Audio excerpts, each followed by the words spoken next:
Welcome to Fantasy Baseball Picks and Bets presented by Prize Picks. JT Hayes, Run Pure Sports. A nice 6-game slate for Monday, May 10th.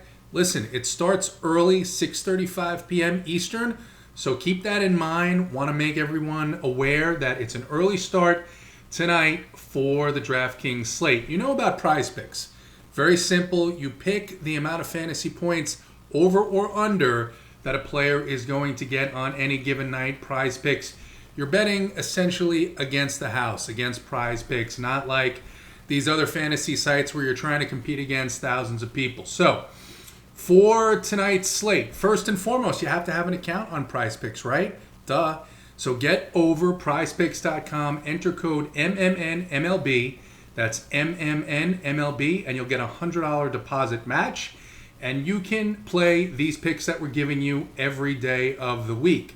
Like and subscribe to this video. Like and subscribe to the Mayo Media Network so we can keep bringing you these plays and keep winning you money. Now, I'm recording this Sunday night. It's Mother's Day. Probably, I hope people are off and celebrating their mothers, their wives, their daughters, what have you. There are no Prize Picks lines out. So what I'm going to do is I'm going to do this. I'm going to give you two players that I think, regardless, are going to crush tomorrow. If they don't have Prize Picks lines, we're going to go ahead and we're going to tweet out some new picks in the morning from the Mayo Media Network Twitter account. So, two players that I think are going to crush on Monday night. Let's start, first of all, with Rafael Devers of the Boston Red Sox.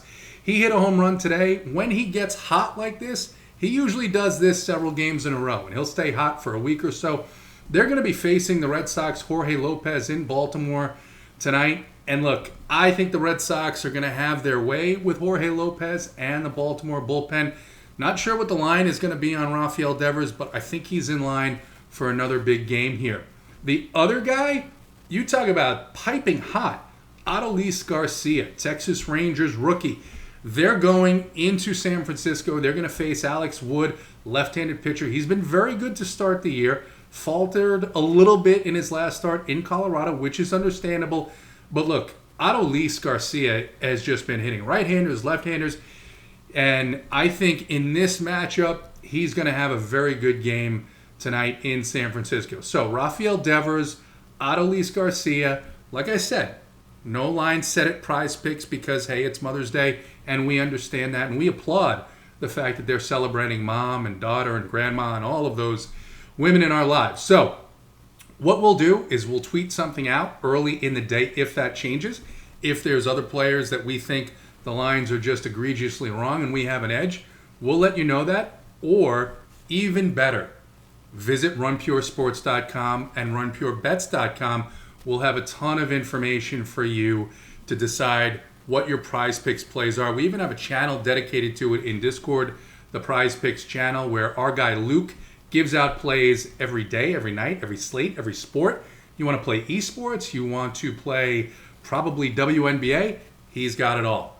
So those are the Prize Picks for tonight. We'll have an update in the morning, but think about this, no matter what you're doing, Rafael Devers, Adolis Garcia, they're going to have good nights. It seems every week that I come on here and get to spend a few minutes and talk with all of you about the Major League Baseball season. I'm just talking about how awesome it is. Part of that is I'm a huge baseball fan. I'm a huge sports fan. But I think also part of it is the way the game is evolving this season.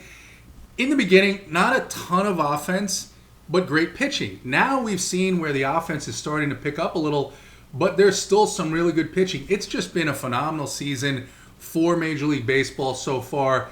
And I've got to start with the no-hitters. The 5th of the season this week. Actually, the 4th and 5th. And that's right, I said 4th and 5th because I want to talk a little bit about Madison Bumgarner's 7-inning no-hitter in Atlanta. Look, I get it. It's a 7-inning no-hitter. Games are 9 innings. At least they have been for, I don't know, almost 200 years. I understand if you don't want to count a no-hitter, if it's a 5 or 6 inning shortened game because of weather.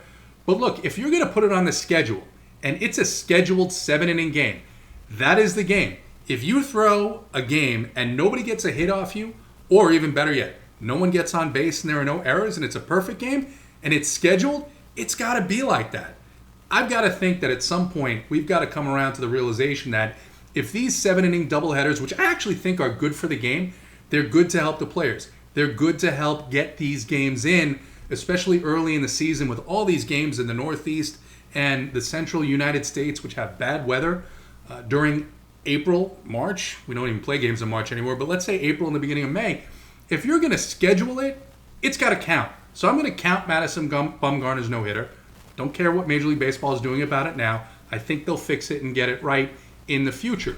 But talked the other night when I was chatting with you about John Means' no-hitter in Seattle, and the absolute next day, Wade Miley?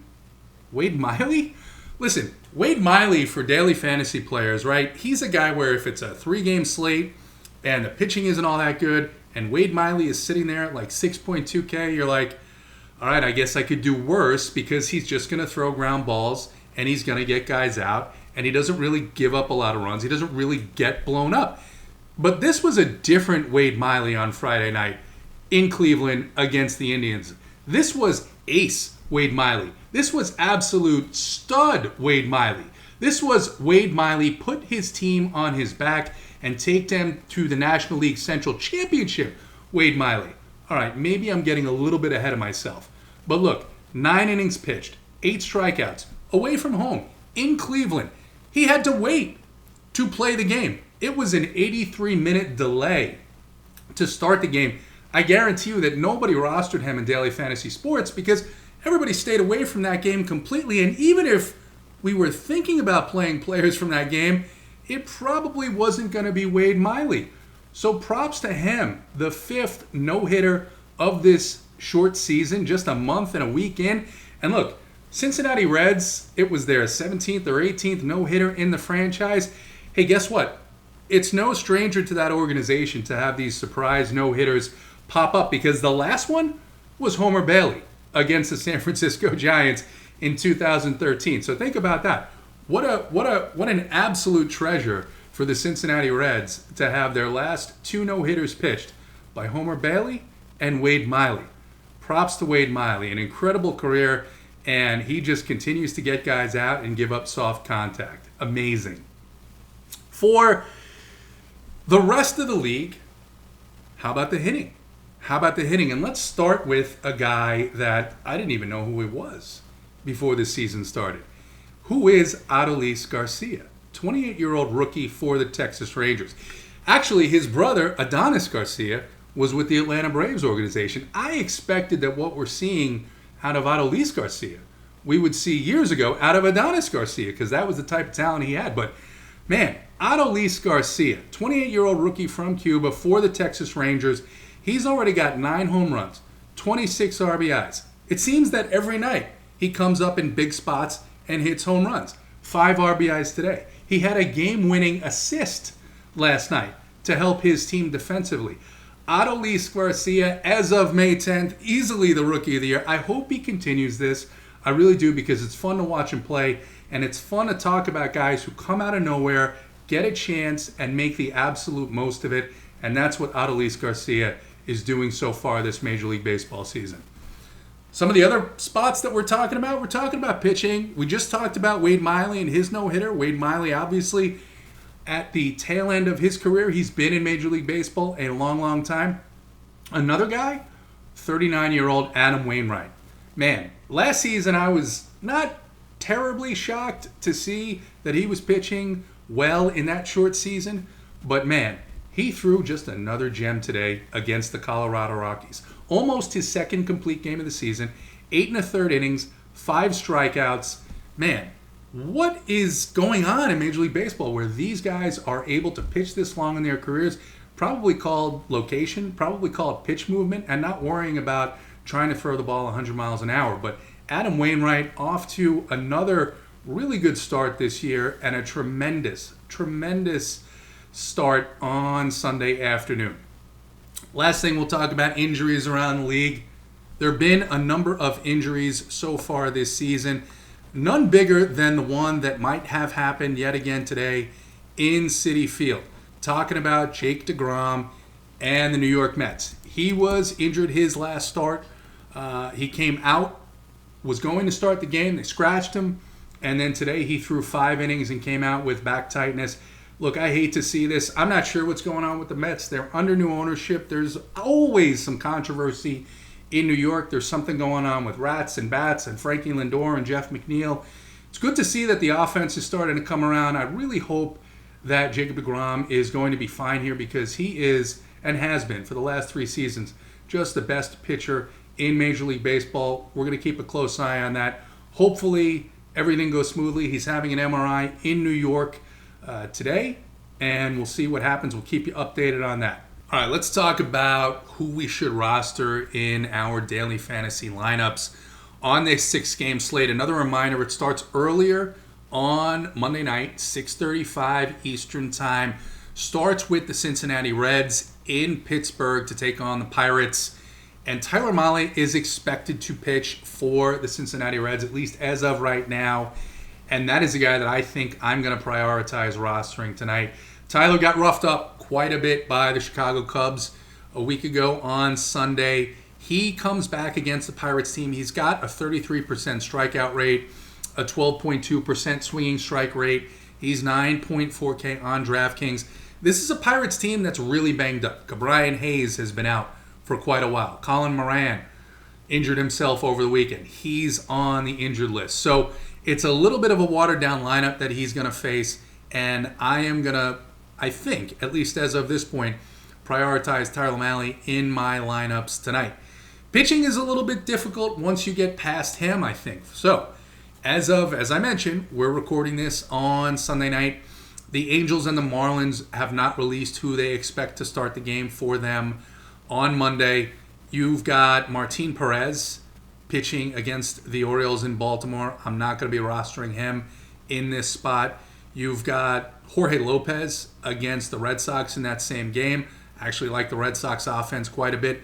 Dinelson Lamet is a guy that I would really like to pitch. He's in Coors, but he's probably only going to pitch 3 or 4 innings against the Rockies. You've got Mitch Keller against the Reds. I much prefer the Reds offense. And then you've got Luke Weaver, Kyle Gibson, and Alex Wood, who are all, I think, especially in the case of Luke Weaver, way too expensive to even consider rostering. I might come around on Kyle Gibson, and I might come around on Alex Wood as the day goes along. But if I had to make my lineups right now, I'd probably roll with a guy named Antonio Senzatella. I know, it's a guy who's pitching in Coors. It's a pitch-to-contact guy, but coming off a stint on the injured list, he's just 5.8K on DraftKings, a 52% ground ball rate. He does, for the most part, pitch fairly well as you can, in Coors Field, and just a 5.6% barrel rate. So it's not something I love. I'm not particularly scared to roster guys in Coors Field. It's more of a, hey, here's a 5.8K pitcher that if things go well can get me 12 to 15 points, when I really don't like any of the other options as they stand right now. That will probably change. The beauty of it is, even if it does change, visit Run Pure Sports, runpuresports.com, runpurebets.com. There will be a ton of content, a bunch of breakdowns of games, a bunch of core plays. We've got our Discord. We'll have a Major League Baseball playbook, runpuresports.com. Enter RPS Heater 25 for 25% off your first payment, and you can find out if I'm going to roll with Antonio Senzatella tonight or if I've changed my mind. That's the beauty of recording this video the night before. Now, as far as offenses, I think there's 2 offenses that clearly stand out to me as I'm recording this. And the first is Boston against Jorge Lopez. Jorge Lopez, he can have good games at times, but 2.39 home runs per 9 inning, a 10% walk rate. This Boston team is loaded with power and talent. I've already talked about Rafael Devers. Going to have him in a lot of my lineups tonight. Alex Verdugo, just 4.1K on DraftKings. And down at the end of the lineup for the Red Sox, a guy who's actually been pretty good this year, who I think is at least $1,000 underpriced. Franchi Cordero, priced at the absolute stone minimum, 2.0. So let's say we wanted to have lineups that had Tyler Mahle and Alex Wood against the Texas Rangers, even though we like Adolis, and I'm not saying that's what I'm doing. You have a guy like Franchi Cordero at 2.0, maybe he gets you 8 points, 10 points, boom, no problem. You're all set. So, Boston Red Sox against Jorge Lopez. Second offense that I like, Cincinnati Reds against Mitch Keller. Mitch Keller, a lot of promise. Pirates are high on him. He's a really good prospect, and I hope they don't give up on him. I hope they let him develop. But for now, he's got a 51% hard hit rate. He's got an expected ERA, the third worst on the slate at 4.83. These Cincinnati Reds players have a ton of power as well up and down the lineup. Guys I like tonight in this spot against Mitch Keller, Jesse Winker, 4.6K on DraftKings. Mike Moustakas at 3.8K, just way underpriced, especially for a park that favors the left-handed hitters, PNC Park in Pittsburgh. And then, of course, I'm not going to make a red stack and leave out Nicholas Castellanos. I mean, even though he's 5.6K on DraftKings, he's going to be in my Reds lineups tonight. So, Boston Red Sox against Jorge Lopez and the Orioles in Baltimore, and the Cincinnati Reds against Mitch Keller in Pittsburgh for your DraftKings stacks tonight. All right, we're playing daily fantasy sports, and we're going to stack up a couple of teams, and we're going to pick some pitchers, and we're going to focus all our energy on daily fantasy sports, and we really know the ins and outs. Oh, what the hell? We may as well make a couple of bets while we're at it, right? You can go to runpurebets.com and find out who the guys are on over there. They track their bets daily. It's all listed, so you can decide who is the best one for you to tail on a daily basis. Our guy Joey Work has just been, man, he's been en fuego. He has been hitting money lines, props, you name it. He's really good. Joey Work, JJ, over at Run Pure Bets. Follow him and get over there and find out if they agree with what I'm about to say, and if it changes during the day, or if there are some other plays that they like that you could get in on. But DraftKings Sportsbook has put out just a couple of lines. As I say, I'm recording this tonight, so Sunday night before Monday. They've got a couple of lines out and a couple of lines on games that I have actually talked about. So I mentioned I like the Cincinnati Reds offense tonight in Pittsburgh. The minus 1.5 run line, plus 123 for the Cincinnati Reds. I think that's pretty good. I do expect the Reds to put up some runs on Mitch Keller and to win this game, and I think they win it by more than 1.5 runs. The other money line that I like that's up, the run line I should say, minus 1.5 for the Boston Red Sox, who I just talked about a few minutes ago.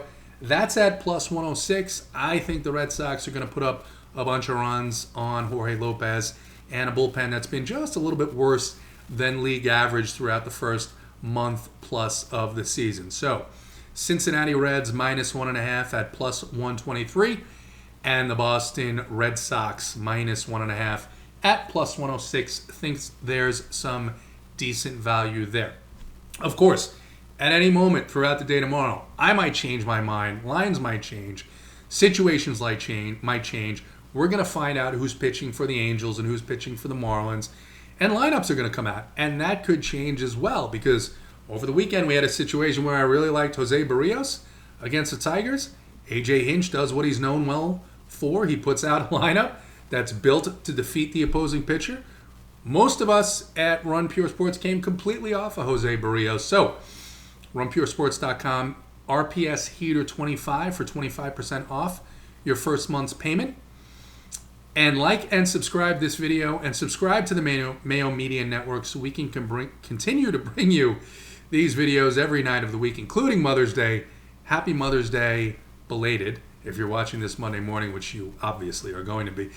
To all the women in your lives, all the women who might be watching this, let's run pure tonight. Good luck.